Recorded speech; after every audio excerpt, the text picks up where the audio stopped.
안녕하세요. 그것이 알고 싶은 사람들입니다. 이제 만 8살이 된 초등학교 3학년 아들이 어느 순간부터 소변을 못 가리고 악몽을 꾸자 부모는 등교하는 아이의 옷에 몰래 녹음기를 넣어 보냈습니다.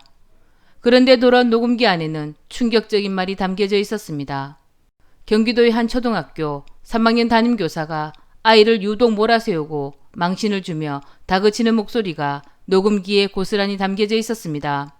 녹음된 음성에 따르면 이 교사는 숙제를 했는지 안 했는지 물으며 받아쓰기를 제대로 하지 않았다며 면박을 주고 있었습니다.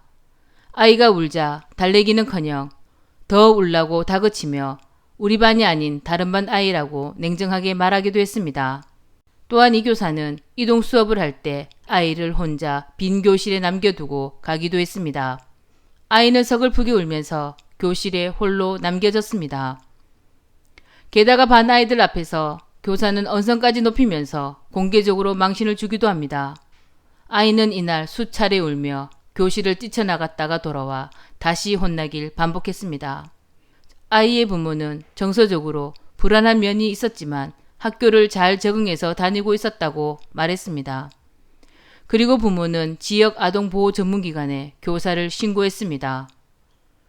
아동보호 전문기관은 정서적 아동학대라고 판단했습니다. 그런데 이 교사는 오히려 허락 없이 수업을 녹음한 건 교권 침해라고 주장했습니다. 그런데 학교는 이 주장을 받아들였습니다. 경찰이 지난주 해당 교사를 불러 조사했지만 교사가 다른 학년 수업을 맡고 있어 아이는 학교에 가지 못하고 있는 것으로 전해졌습니다.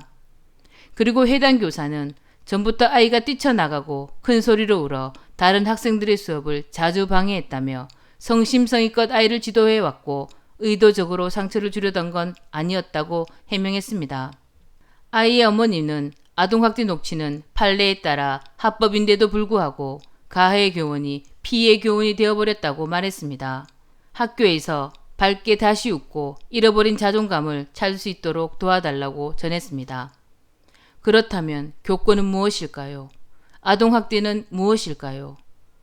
그리고 교권과 아동학대 중 무엇이 더 우선시 되어야 할까요? 지금까지 그것이 알고 싶은 사람들이었습니다.